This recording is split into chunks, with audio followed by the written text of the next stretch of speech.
Kwa nini karibu kila kizazi huwa kinaamini kwamba kizazi kilichofuata kimeharibika na kilichopita kilikuwa bora zaidi? Miaka 50 iliyopita wazazi walilalamika vijana wanaharibu maadili. Miaka 100 iliyopita wazee walilalamika vijana wanaharibu dunia. Na leo bado tunasema kitu kile kile. Kaa kwa kutulia, tumsikilize kwa pamoja Robert Greene anasemaje kuhusu hili kupitia kitabu chake cha The Laws of Human Nature. Hii ni Sauti ya Kurasa. Karibu.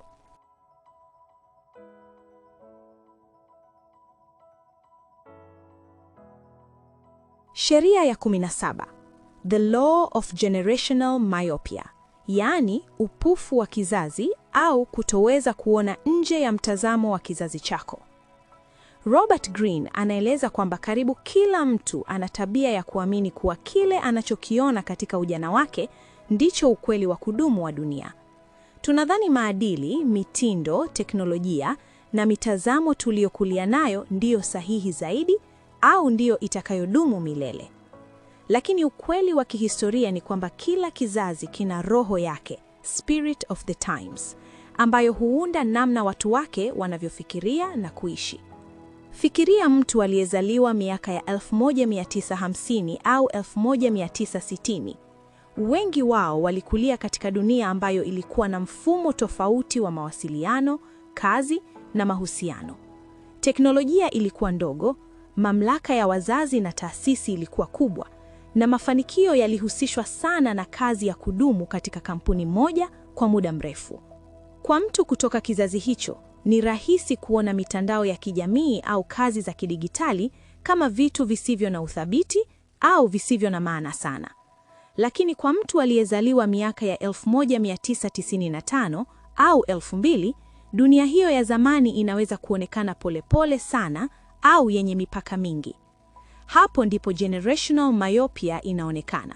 Kila kizazi kinaona dunia kupitia lens ya uzoefu wake pekee. Robert Greene anasema kwamba kila kizazi huathiriwa sana na matukio makubwa yaliyotokea wakati wa utoto au ujana wao. Matukio haya yanaweza kuwa vita, mapinduzi ya teknolojia, mabadiliko ya uchumi au hata mabadiliko ya kitamaduni.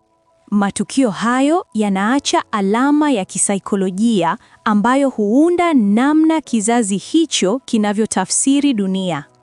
Kwa mfano, kizazi kilichokulia wakati wa ukosefu mkubwa wa ajira au migogoro ya uchumi, mara nyingi huwa na mtazamo wa tahadhari sana kuhusu pesa na hatari. Kinyume chake, kizazi kilichokulia wakati wa ukuaji wa uchumi kinaweza kuwa na ujasiri zaidi wa kujaribu mambo mapya.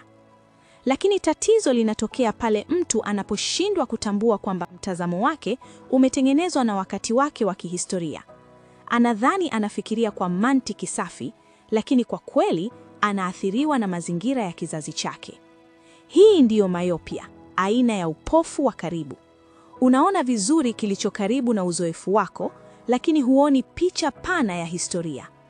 Kwa sababu hiyo, watu wengi wanashangaa sana mabadiliko yanapotokea. Watu wa kizazi kimoja wanaweza kusema dunia imeharibika sana siku hizi, wakati kizazi kipya kinaona mambo hayo hayo kama maendeleo.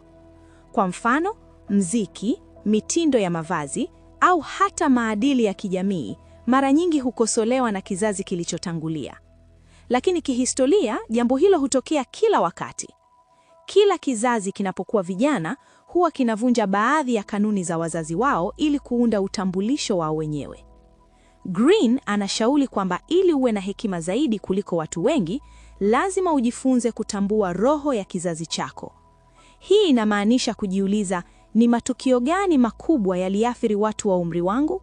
Ni teknolojia gani ilikuwepo wakati tulipokuwa tunakuwa? Ni maadili gani yalikuwa yakisisitizwa sana katika jamii yetu? Ukianza kuona mambo haya, utaanza kuelewa kwa nini wewe na watu wa kizazi chako mnafikiria kwa namna fulani. Lakini hatua ya pili ni muhimu zaidi. Lazima ujifunze kuona nje ya kizazi chako. Watu wengi hawafanyi hivyo, Wanabaki wamefungwa katika mtazamo wao hadi wanapokuwa wazee, lakini mtu mwenye ufahamu mpana anajifunza historia na kuchunguza mizunguko ya vizazi. Anaona kwamba kile kinachoonekana kipya leo mara nyingi ni sehemu ya mzunguko unaojirudia katika historia.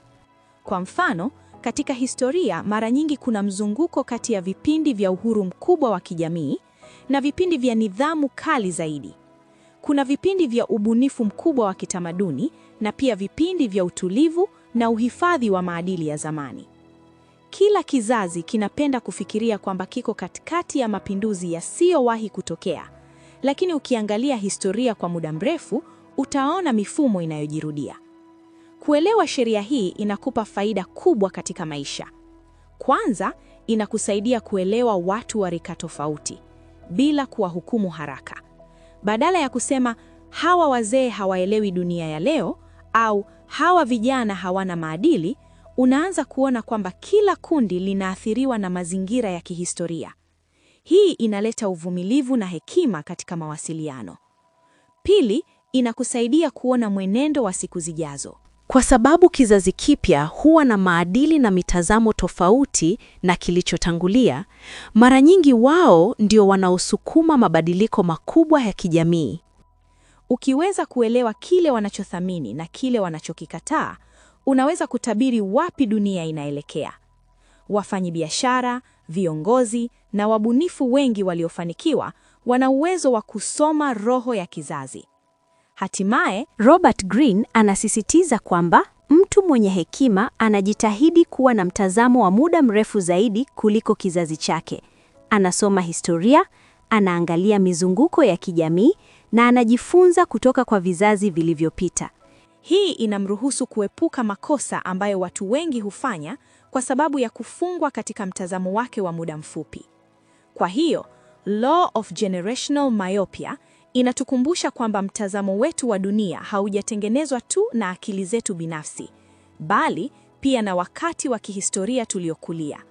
Kuelewa hilo linatupa uwezo wa kujitazama kwa kina zaidi, kuelewa vizazi vingine na kuona mabadiliko ya dunia kwa macho mapana zaidi kuliko wengi wanavyoona. Kama unataka kujifunza saikolojia ya binadamu, nguvu za historia na sheria za akili zinazowaweka watu wengi gizani, basi bonyeza subscribe sasa hivi. Kwa sababu hapa hatuzungumzi mambo ya kawaida. Tunafungua macho yako kuona dunia kwa namna ambayo watu wengi hawatawahi kuiona.